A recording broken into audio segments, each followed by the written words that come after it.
Adjective से पहले article नहीं लगता है। क्लियर है बात, समझ में आया? आर्टिकल कब लगेगा? हमेशा नाउन से पहले लगेगा, या नाउन फेज। नाउन फेज देखिए, ये हो गया नाउन फेज, नाउन के आगे एडजेक्टिव आ गया, मगर लास्ट में तो नाउन है, इसको हम लोग क्या बोलेंगे? नाउन फेज बोलेंगे। आज जो हम लोग बहुत ही मोस्ट इंपॉर्टेंट और बहुत ही डिमांडिंग चैप्टर पढ़ने वाले हैं, जो कि क्लास 6 से लेकर ग्रेजुएशन तक के एग्जाम में यहां से क्वेश्चन 100 में 100% पूछता है, यहां तक कि बैंकिंग, एसएससी सब में पूछता है। तो चलिए देर न करते हुए वीडियो को स्टार्ट करते हैं। सबसे पहले समझेंगे कि डिटरमाइनर्स कितने टाइप के होते हैं। तो डिटरमाइनर्स जो है 7 प्रकार के होते हैं, यानी 7 काइंड होते हैं डिटरमाइनर्स के। पहला है आर्टिकल, दूसरा है डेमोन्स्ट्रेटिव डिटरमाइनर्स, तीसरा है पोसेसिव डिटरमाइनर्स, चौथा है क्वांटिफाइंग डिटरमाइनर्स, पांचवा है न्यूमेरल डिटरमाइनर्स, छठा है इंट्रोगेटिव डिटरमाइनर्स और सातवां है डिस्ट्रक्टिव डिटरमाइनर्स। क्लियर है? हम लोग सातों टाइप को धीरे धीरे आराम आराम से पढ़ेंगे और टॉपिक बाय टॉपिक समझेंगे, डिटेल में मैं आपको समझाऊंगा। ये टॉपिक जो है 2 से 3 वीडियो में बनेगा, एक वीडियो बहुत ही लंबा हो जाएगा, इसी कारण जो है मैं इसे 2 से 3 भाग में बांट दिया हूं। क्लियर है? तो चलिए सबसे पहला समझते हैं आर्टिकल। और आज जो मैं आर्टिकल पढ़ाने वाला हूं, इससे पहले आप लोगों ने वैसा आर्टिकल नहीं पढ़ा होगा। ठीक है, तो चलिए वीडियो को स्टार्ट करते हैं और आर्टिकल को देखते हैं। देखिए आर्टिकल में जो होता है 3 आर्टिकल होता है, ए एन और द होता है। ठीक है, ए एन को बोलता है इंडेफिनिट आर्टिकल, जहां पे द को बोला जाता है डेफिनिट आर्टिकल। क्लियर? अब इसको इंडेफिनिट क्या बोला जाता है, इसको डेफिनिट क्यों बोला जाता है? देखिए ए एन का जो सेंस होता है ना, सेंस हमेशा इसका आएगा कोई में, क्या आएगा? सेंस कोई। बात समझ में आ रहा है? समझिएगा बात को। देखिए दिस इज ए बुक, यानी यह एक बुक है। ठीक, तो यहां जो बुक हो रहा है, यह कोई भी बुक का बात चर्चा हो रहा है। जैसे मैं बोल रहा हूं, जैसे यहां मैंने बुक लिया एक, ठीक है, मैं बोल रहा हूं this is the book, the जहां मैं अगर लगा रहा हूं तो यानी मैं किसी पार्टिकुलर खास बुक का चर्चा कर रहा हूं, इसलिए वहां पे लग रहा है द। अगर मैंने अ लगा दिया, ठीक है, इसका मतलब कोई भी बुक है। बात मारा, द लगा दिया, जैसे मैंने आपको अपने दोस्त को बोला भाई मेरा वो बुक दे देना, बात मारा है, तो मैं क्या बोलूंगा? Give me the book. ये नहीं बोलूंगा give me a book. Give me the book का मतलब मैं उसी बुक का चर्चा कर रहा हूं, अ बुक का मतलब कोई भी बुक। समझ में आ रहा है? तो यहाँ पे देखिए कोई फिक्स ना है, ये मैं कोई भी बुक का चर्चा कर रहा हूं। ए एन का मतलब सेंस क्या आता है? हमेशा कोई का सेंस आता है, याद रखिए, हमेशा क्या सेंस आएगा? कोई का। ठीक है, तो मैं कोई बुक का चर्चा कर रहा हूं, तो ये डेफिनिट नहीं है। मैं अगर बोल रहा हूं किसी खास बुक का कि हाँ वही book, I need the book, I want the book, समझ में आ रहा? वहां द बुक लगेगा क्योंकि वो डेफिनिट है कि हाँ वही हमको बुक चाहिए। समझ में आया बात? क्लियर? इसलिए ए एन को क्या बोलते हैं? इनडेफिनिट, और द को क्या बोलते हैं? डेफिनिट, क्योंकि द हमेशा डेफिनिट में लगाया जाता है। क्लियर है बात? समझ में आया बात? चलिए नेक्स्ट स्टेप आगे चलते हैं। अब हम लोग समझते हैं ए एन कहां कहां लगाया जाता है। ठीक है, देखिए आप लोगों ने वोवेल और कॉन्सोनेंट तो पढ़ा ही होगा 100 में 100%, मगर मैं थोड़ा सा डिफरेंट तरीका से मैं आपको समझाऊंगा। समझिए, देखिए वोवेल तो आपको पता है कि 5 होता है, ए ई आई ओ यू। ठीक, इस पांचों को छोड़ के जो भी है वो क्या है? कॉन्सोनेंट है। ठीक, मगर आपको ये वोवेल और ये कॉन्सोनेंट याद नहीं रखना है। अब बोलेगा याद क्या रखना है भाई? आपको याद रखना है ओ आ, जो कि बचपन में पढ़े होंगे, ओ आ क ख ग घ, ये आपको याद रखना है। इससे आप यू बना दीजिएगा, आर्टिकल का यूज कर लीजिएगा और सही बनाइएगा। समझिए कैसे, देखिए आपको याद रखना है पहले अ से लेके अह तक। वैसे तो ये अ तक ही चलेगा, बात हमारा है, लेकिन आप याद करने के लिए अह तक याद रखिएगा, अ से अह तक। ठीक है, वो होता है, उसको बोलते हैं स्वर वर्ण, और वो होता है क्या? वोवेल। ठीक, क्लियर यहां तक? उसके बाद कॉन्सोनेंट में आपको क्या लिखे? कॉन्सोनेंट को बोलते हैं व्यंजन। व्यंजन का स्पेलिंग थोड़ा सा गलत है, ठीक है, मेरा माइनर मिस्टेक है, टाइपिंग मिस्टेक है। क्लियर? ठीक है, तो क से लेकर ह तक याद रखिएगा, व्यंजन वर्ण इसको बुलाया था, इसमें लगता है ए। ठीक, और अ से लेकर अ तक इसको स्वर वर्ण बुलाया था, इसमें लगता है एन। क्लियर बात? आपको बस यही याद रखना, ये सब छोड़ दीजिए, ये सब भी ए आई ओ छोड़ दीजिए। मैं आपको ट्रिक बताऊंगा, समझते जाइए। जैसे मैंने आपको बताया, मैंने लिखा बॉय, क्या लिखा? बॉय। अब आपको क्या देखना है ना, आपको देखना है इसका हिंदी को पकड़ना है, हिंदी को। ठीक है, बॉय प्रोनाउंसिएशन पकड़ना है कि स्टार्ट किससे हो रहा है। अगर मैं बॉय को लिखूं तो ब से स्टार्ट होगा, ये किससे स्टार्ट होगा? बॉय। ब से स्टार्ट हो रहा है कि नहीं? बॉय। ब किस में आता है? क ख ग घ में आता है कि अ में आता है? खुद बताइए, पढ़े हैं ना अ क ख ग, तो बताइए आता है किस में? क ख ग में आता है, तो इसमें क्या लगेगा? ए लगेगा। बॉय में क्या लगेगा? ए लगेगा। क्लियर है बात? समझ में आया? मैंने बोला एग, मैंने क्या बोला? एग। देखिए अगर एग का हम लोग प्रोनाउंसिएशन करेंगे तो स्टार्ट किससे होगा, एग, और हमें आता है ना ए, ये वाला ए, ये वाला ए, ठीक है। तो ये वाला ए किस में आता है, ओ में आता है, इसमें क्या लगाएंगे, ए एन लगाएंगे। क्लियर है, यहाँ पे क्या हो जाएगा, एन एग। समझ पा रहे हैं। अब यहाँ पे देखिए मैं बहुत सारा एग्जांपल लिया हूं, अब एक एक करके सबको सॉल्व करेंगे धराधर धराधर, ठीक है। देखिए फटाफट फटाफट सब समझ में आपको आ जाएगा। पहला क्या है, एमएलए, पहला क्या है एमएलए।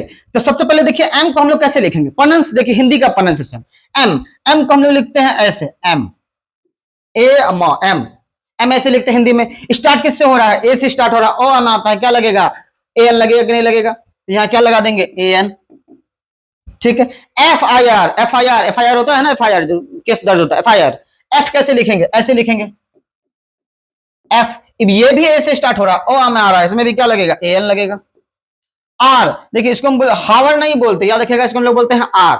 स्टार्ट किससे हो रहा है, आ से, स्टार्ट किससे हो रहा है, आ से, ओ में आ रहा है, क्या लगेगा, ए एन लगेगा।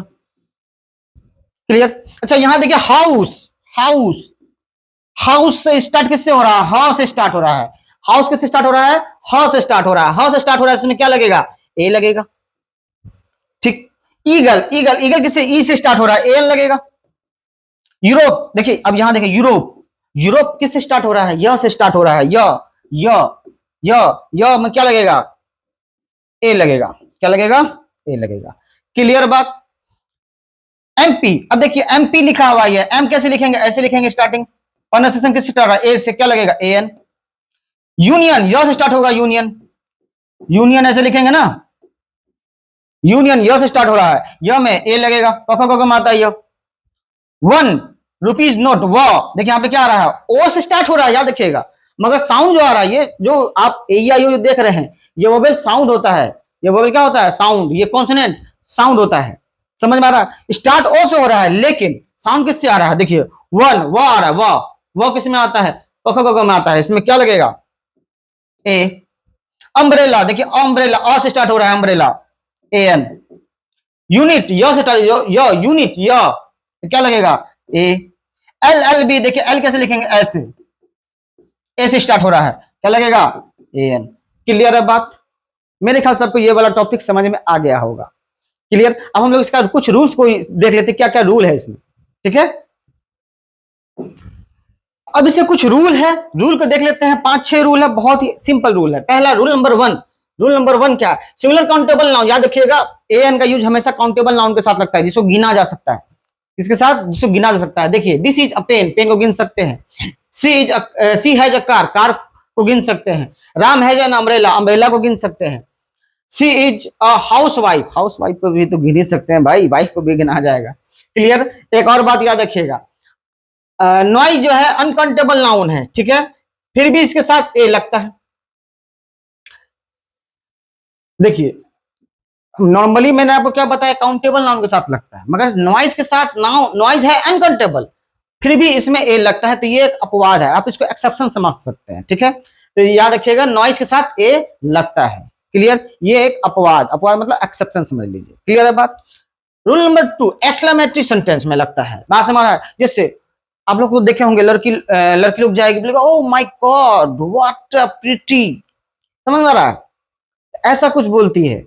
व्हाट अ, मतलब एक्सक्लेमेटरी का मतलब होता है अचानक से जब किसी चीज को आप देखते हैं, अचानक से खुशी या गम में जो आपके मुंह से जो वर्ड निकल जाता है, उसको बोलते हैं एक्सक्लेमेटरी। समझ में आ रहा है। जैसे कि यहाँ पे लिखा हुआ है व्हाट अ ग्रैंड बिल्डिंग, मतलब बिल्डिंग को देखो, व्हाट अ ग्रैंड बिल्डिंग, समझ में आ रहा है, अचानक से मुंह से निकल जाना। तो यहाँ पे देखिए व्हाट के साथ अ लग रहा है। व्हाट अ प्रिटी गर्ल, बात समझ रहा है, अ लग रहा है। क्लियर बात। रूल नंबर 3, प्रतिमा प्रति वस्तु कीमत पे लगता है, ये नॉर्मल सी बात है, याद करने वाला चीज है, ठीक है। लीटर, अमाउंट, एनआर, इस समय तो लगेगा ही लगेगा। रूल नंबर 4, बात हमारा है, ये भी रट्टा मारने वाला ही चीज है, कुछ कुछ इंग्लिश में बहुत कुछ याद करना पड़ता है, ठीक है।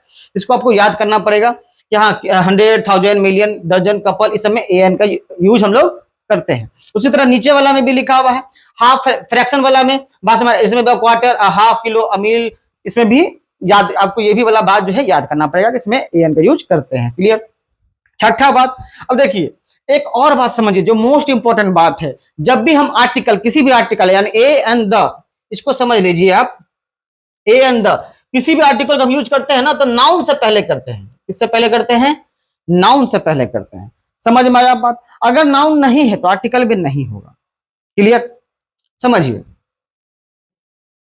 मैंने आपको क्या बताया कि हमेशा आर्टिकल का यूज जो है नाउन से पहले होगा, या फिर नाउन फेज होना चाहिए। नाउन होना चाहिए या फिर नाउन फेज होना चाहिए। नाउन फेज का मतलब मैं समझा दूंगा। नाउन से पहले होना चाहिए। नाउन से पहले ही क्या लगता है? आर्टिकल लगता है। ठीक है, आर्टिकल का यूज होता है किससे पहले? नाउन से पहले। जैसे कि मैं लिख रहा हूं he is a honest boy. He is an honest boy, sorry, an honest boy. ठीक, अब देखिए यहां पर आर्टिकल लग रहा है एन में। ये जो आर्टिकल लग रहा है ये लग रहा है बॉय के लिए। किसके लिए लग रहा है? बॉय के लिए। ठीक, अगर हम इसको ऐसे लिखेंगे, बॉय को हटा दिया जाए, लिखे ही इज एन ऑनेस्ट, तो ये सेंटेंस गलत हो जाएगा। सेंटेंस क्या हो जाएगा? गलत हो जाएगा। क्यों हो जाएगा? क्योंकि यहां ऑनेस्ट जो आ रहा है ना, ये एडजेक्टिव है। ये क्या है? एडजेक्टिव। एडजेक्टिव से पहले आर्टिकल नहीं लगता है। क्लियर है बात? समझ में आया? आर्टिकल कब लगेगा? हमेशा नाउन से पहले लगेगा, या नाउन फेज। नाउन फेज देखिए, ये हो गया नाउन फेज। नाउन क्या आ गया? एडजेक्टिव आ गया, मगर लास्ट में तो नाउन है, इसी को हम लोग क्या बोलेंगे? नाउन फेज बोलेंगे। ठीक, या तो डायरेक्ट नाउन हो जाए, जैसे this is a book, this is a book. अब बुक नाउन है, नाउन से पहले लग गया आर्टिकल। ठीक, ये हो गया डायरेक्ट नाउन, ये हो गया नाउन फेज। क्लियर है पहले बात? ठीक, अच्छा, रूल जो था इससे पहले, हाँ ध्यान दीजिए, आर्टिकल लगता है नाउन की तरह, मगर यहां बोल रहा है जब वर्ब, ठीक है, जब वर्ब का प्रयोग नाउन की तरह किया जाता है, उससे पहले आर्टिकल का यूज किया जाता है। देखिए he goes for a walk daily. यहां जो वॉक का यूज हो रहा है ये बिल्कुल नाउन की तरह यूज हो रहा है, इसी कारण यहां पे हम जो है ए लगा रहे हैं। क्लियर बात? यहां वॉक का यूज जो होता है वर्ब की तरह यूज नहीं हो रहा है। क्लियर? समझ में आया बात? अब चलते हैं द में। अब देखिए द को भी थोड़ा समझ लीजिए। ठीक है, द का यूज मैंने आपको पहले बता दिया, द जो है एक डेफिनेट आर्टिकल है। ठीक, पहली बात तो एक बात समझ लीजिए, सीधी बात मैं आपको समझाता हूँ। पहली बात तो मैंने आपको बताया किसी खास पार्टिकुलर की चीज के बारे में बोल रहा होता मैं, दिस इज द बुक, यानी पार्टिकुलर बुक है। ठीक, एक बात और समझ लीजिए, द कहां यूज होगा? जिसके बारे में एक बार चर्चा हो चुका, ठीक है, जिसके बारे में एक बार चर्चा हो चुका है, अब हम उसके बारे में चर्चा कर रहे हैं, यानी उसको हम पहले से जान रहे हैं, तब लगेगा द। समझ में आया? अगर हम उसको नहीं जान रहे हैं तो क्या लगेगा? अ। क्लियर? अ का मैंने आपको मतलब सेंस बताया था, कोई होता है। ठीक, अब अगर आप इंग्लिश बुक पढ़ते हैं तो आपको ये दिखाई देगा। देखिए मैं क्या दिखाना चाह रहा हूं, लिखा हुआ है once upon a time there lived a king. देखिए यहां पे अ किंग आ रहा है, पहली बात। क्यों? किंग का चर्चा यहां पे पहली बार हो रहा है, यानी किंग को हम नहीं जान रहे हैं, कोई किंग है। समझ में आया बात? फिर देखिए दूसरा बार जब चर्चा होगा किंग का, तो यहां पर लग गया द, इसका मतलब हम किंग को अब जान गए हैं। King was very kind, king को अब हम क्या गए? जान गए, इसी का यहां पे क्या लग गया? द। फिर देखिए one day he met an old man. अब देखिए फिर यहां पे एन लग रहा है। क्यों? क्योंकि एन मैंने क्या बताया, कोई ओल्ड मैन से मिला, वो बात समझ आ रहा है, इसलिए अब ओल्ड मैन को हम जान गए तो दोबारा ओल्ड मैन में क्या लगेगा? द। समझ में आया द कहां लगेगा? क्लियर है बात? 100%। द, पहली बात तो आप ऐसे समझ लीजिए कि जिसके बारे में आप पहले से जान रहे हैं, ठीक है, वो ऑटोमेटिक सी बात है कि खास हो जाता है वो चीज। ठीक, और बहुत सारा रूल है द का, अब कुछ याद करने वाला रूल है। ठीक है, जैसे कि मैं आपको बताऊं, नदी के नाम के पहले द लगेगा। पुराना पुराना जितना भी बिल्डिंग वगैरह है, जैसे ताजमहल हो गया, रेड फोर्ट हो गया, इस सब के पहले भी द लगेगा। दुनिया में जो एक ही है, बात समझ रहा है, उसके सिवा कुछ नहीं है, उसमें भी द लगता है। ठीक है, माउंटेन रेंज में द का यूज होता है। ये सब याद करने वाला चीज है। ठीक है, तो एग्जाम पर्पज से मैंने ये 20 निकाला है, जो कि काफी है आपके एग्जाम पर्पज से। इससे ज्यादा एग्जाम में मेरे ख्याल से तो नहीं पूछेगा। ठीक है, आप लोग स्क्रीन शॉट ले लीजिएगा, इसको याद कर लीजिएगा, ये याद करने वाला चीज है। जितना समझाने वाला चीज था मैंने आपको समझा दिया है। क्लियर? ले लीजिए। अब ध्यान दीजिए, यहां तक तो क्लियर, यानी मैंने आपको पूरा आर्टिकल पढ़ा दिया, इसमें पूरा आर्टिकल आपका हो गया डिटरमाइनर्स में। अब नेक्स्ट वीडियो में मैं ये दो भाग लूंगा, इसको लूंगा और इसको लूंगा। ठीक, और इसको भी ले लूंगा, 3 भाग लूंगा, और उसके नेक्स्ट वीडियो में यानी ये लूंगा। क्लियर? यानी और 2 वीडियो आएगा, 2 वीडियो में ये पूरा खत्म हो जाएगा। आज मैं डाल रहा हूं, फिर कल ये दोनों का डालूंगा, फिर परसों इस तीनों का डालूंगा। क्लियर है बात? अगर वीडियो को पसंद आया हो तो मेरे चैनल को सब्सक्राइब जरूर कर दीजिएगा, बेल बटन को प्रेस कर दीजिएगा। मिलते हैं नेक्स्ट वीडियो में, तब तक के लिए जय श्री राम।